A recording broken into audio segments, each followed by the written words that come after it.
Hi everyone! I know I said I was going to get better about making these videos, and I did not because I didn't feel like it.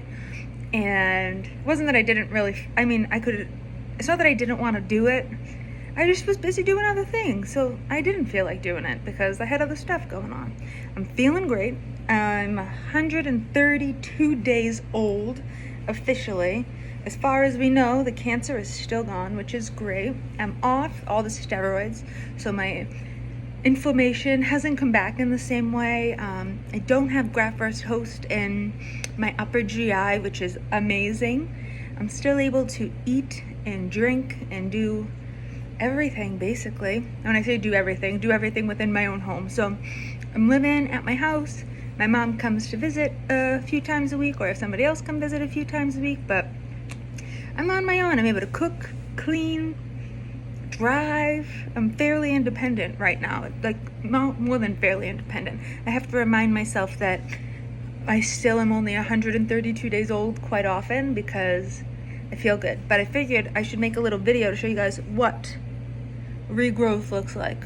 My hair didn't fall out 132 days ago. I would say it was probably like 120 days ago. So my hair just started to grow back maybe 4 weeks ago. So this is what we got. But I have dark hair coming in. My friend came over and started to trim my hair with clippers, and then my clippers died. So being the lovely gentleman that he is, he cut my hair with a pair of scissors and went over the whole thing and just evened it out, because I had some pieces that were sticking way up crazy because they hadn't fallen out with the chemo.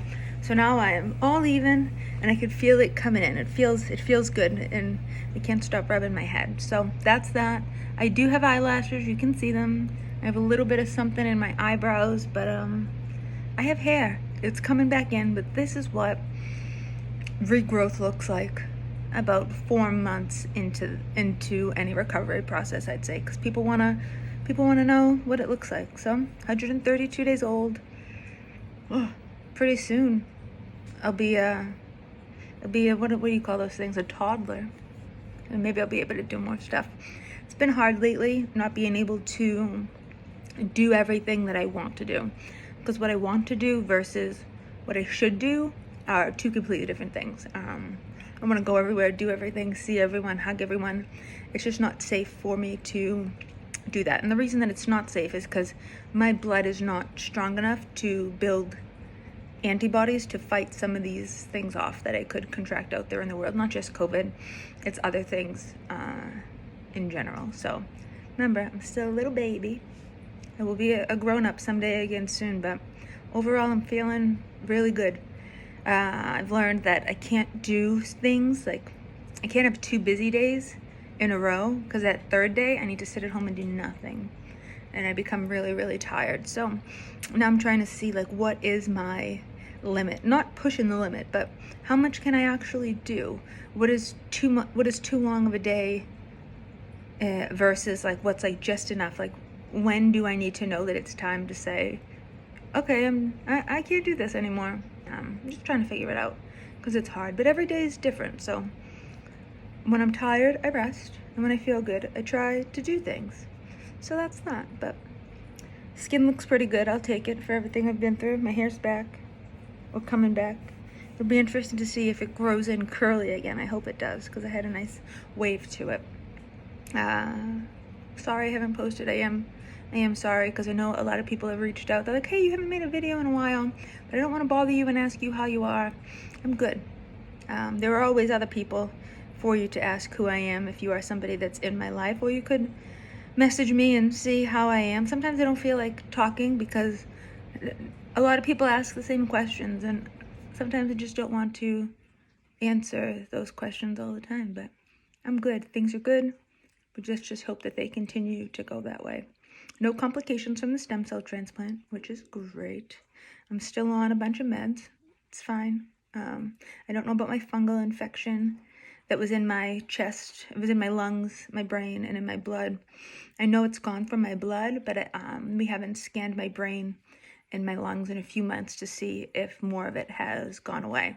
I do have some sort of a little weird infection in my belly that has nothing to do with, like, literally, like, in my, like on my, not my stomach where, like, you eat and the food goes, but, like, on my abdomen area. I have like a little pocket of, I guess it's infected fluid. I don't know. So I think I'm getting that removed in a week or two.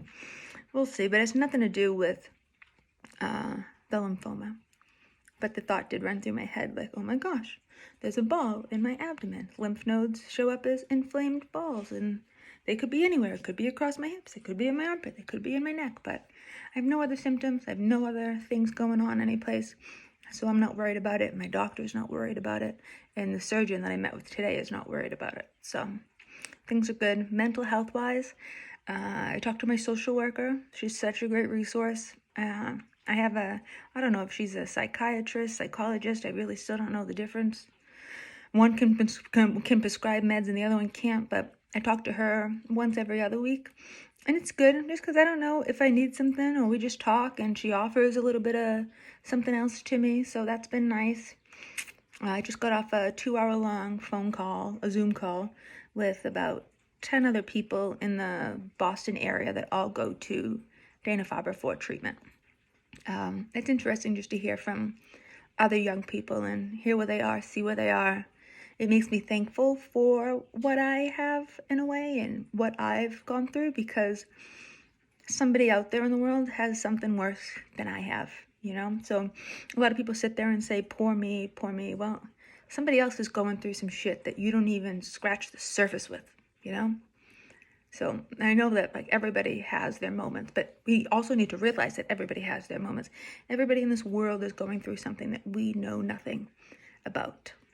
And I think it's important to remind people of that. Like, you have no idea what that person's life looks like starting from the bottom up. So let's treat everybody with kindness unless they give you a reason to do otherwise. And even if they give you a reason to do otherwise, maybe we should think about why they did that or something of the sort. Depends on what it is, but I think people, for the most part, have good intentions, but we don't know what other struggles are going on in other people's lives. So just be kind.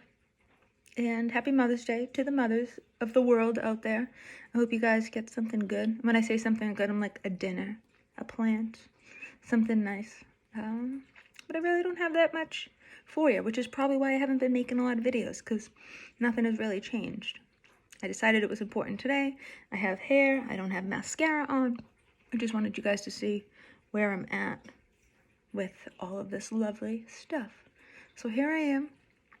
And thank you for tuning in, and thank you for those of you that have reached out to see how I am. I'm good. I am good. It's still scary because at any point it could get bad, so I'm good for now and I'll take it. And that's one of the things I have to work on, is living in the now and not being so focused on the future, you know? We live in the moment. Easier said than done, right? All right, guys, have a good one.